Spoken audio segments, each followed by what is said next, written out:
All right, I want to start off this video by pointing out the fact that while, yes, he kind of did predict the whole thing about Iran and the conflict and the fighting back, I would like to also mention that sort of everybody did. This wasn't an uncommon thought. A lot of people were making the same claim. Donald Trump in 2013 had made the same claim, that saying that President Barack Obama would end up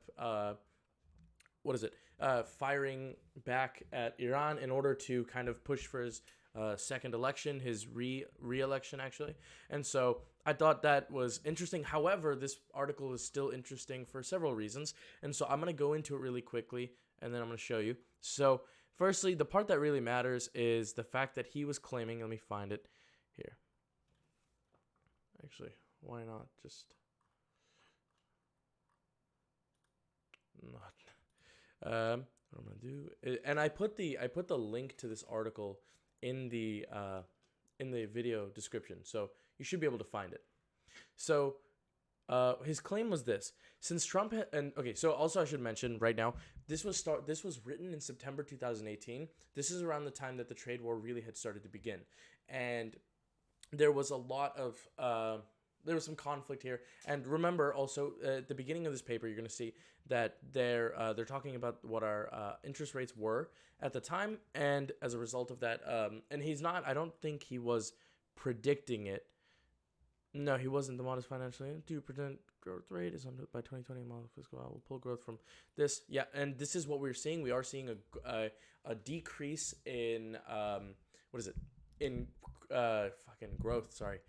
Losing my words right here. But we have seen a decrease in growth over this amount of time, and that is an important factor. If you watch the PMIs, if you've been reading them as they've been coming out, you actually do start seeing this. Additionally, before I get even further into this, I do want to mention that very, very recently, and by very recently, I mean today it had been announced that we were going to keep the China tariffs until after the election, which means at least November. Okay, which means we have another 11 months of being in this tariff situation with China. And that, as a result, actually brought all the stocks down quite a bit. We did end up buying a SPY put spread into February. So that was one of the positions that we got into. This is a very interesting situation. The whole market kind of came down because of it. Very hard too. So it is important to keep that in mind as this goes on. This might be the beginning. I'm not saying it. I have some reason to believe that 2020 might not actually have a financial crisis, and if that is the case, that would be very interesting for me, at least, because then I could think accordingly. But I don't necessarily think that this year will be a recession. I do know that there are certain pieces of information that have come out. There are certain indices, there are indicators, there are different factors that do have a negative effect with how our market is running right now. So so we're sitting at 327 for the S&P 500, and that's a little bit unsustainable, especially with the growth that we've received up until this point. So it is very important to consider this technical crash, but we are also against a lot of other people who have said this, and then this didn't happen. So, that's something to consider. I'm not going to get too much into the whole idea of a recession now. This guy is claiming that there will be a recession coming. A lot of people are starting to see this coming after 2008. Especially, I think one of the reasons is because the movie The Big Short was a huge success, and that actually drove a lot of people to understand, oh, hey, recessions actually come around. Recessions are important to people when they loom, but they're not important any other time. But there are a lot of indicators that could help you determine whether or not this is actually happening. So either way, let's go into this part. So now it says that since Trump had already started the trade war with China and wouldn't dare attack a nuclear-armed Korea, and I think this is also important because he actually did meet Kim Jong-un very personally, so that was an interesting situation. I'm not going to harp on it really, but he said the best target would be Iran. By provoking a military confrontation, which has happened very recently, he would trigger a stagflationary geopolitical shock not unlike the oil prices of 1973, 1979, 1990. Now, this piece of information here I find very interesting because if you go back and look at it, you are going to see a level of consistency between the two. Now, they're not the same and they're not following. It is important, though, to notice the correlations. They are there, and I thought they were actually very, very close to the ball. And now, I'm not typically one to just trust any, hack of the Guardian or whatever. However, this was written by a Turkish man named Nouriel Roubini, and this guy is he's a Harvard educated economist. I think he strongly favors Keynesian economic theory, whatever that is, and that's not a big deal. So you can take a look at him. But this is the guy. How the important thing about him that is very important that is important is that he was one of the few people that actually had somewhat predicted the recession back in 2007 and 2008. And the reason that I think that's important is this is something that he's looking for.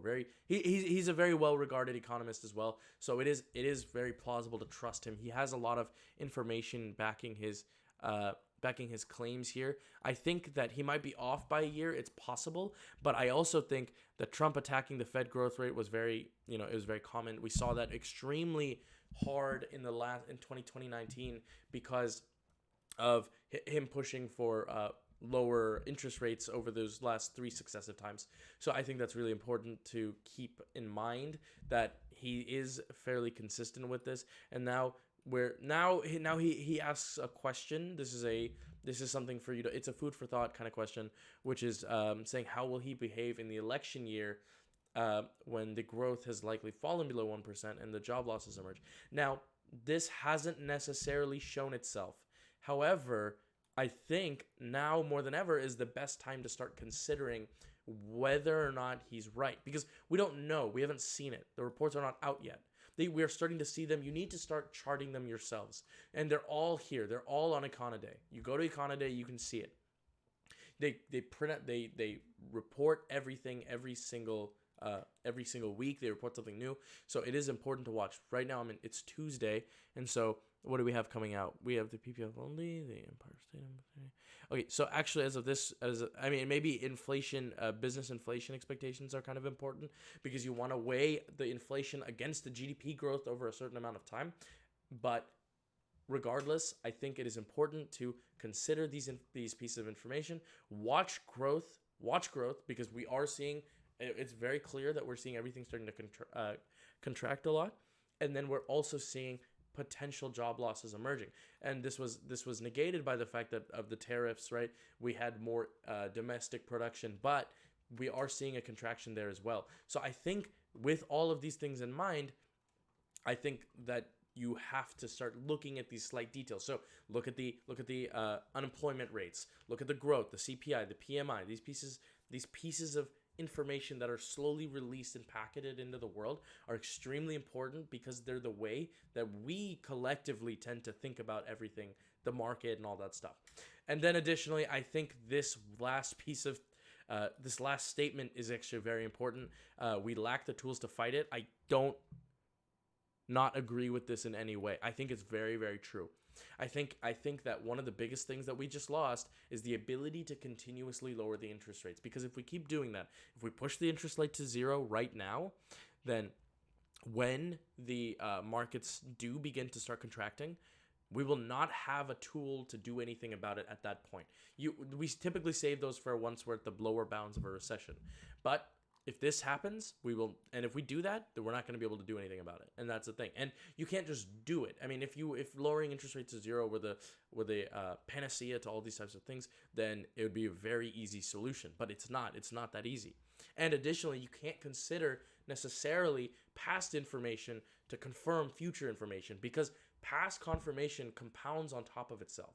So once they form on top of each other, they change what the present is. And so that's very, very important to realize as far as this is concerned.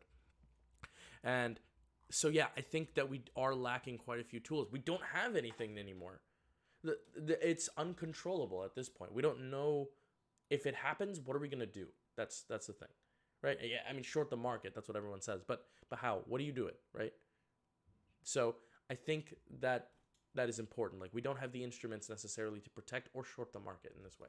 And I think that, it's not true. We don't have anything. We definitely do have some stuff, but we are not as endowed with the tools that we should be endowed with.